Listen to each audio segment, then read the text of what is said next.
En lo que respecta a las aplicaciones y los usos de YouTube, se puede convertir en una herramienta de estudio en el aula porque mediante muchos vídeos puedes llamar la atención del alumno y así conseguir que capte mejor muchos contenidos. Además, YouTube es una página web que contiene numerosos tutoriales de gran calidad que nos pueden servir para explicar temas que en un aula con una pizarra pues pueden ser muy difíciles, y más si hablamos de tecnología.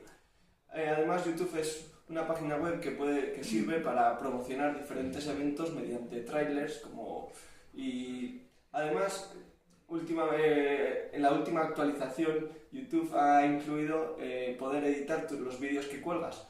Entonces ya no necesitas un programa concreto en el ordenador para editar el vídeo. Ya subes el vídeo, lo editas y después lo publicas. Y la publicación puede ser privada o pública, pues según si quieres que lo vea alguien o lo pueda ver todo el mundo, alguien concreto.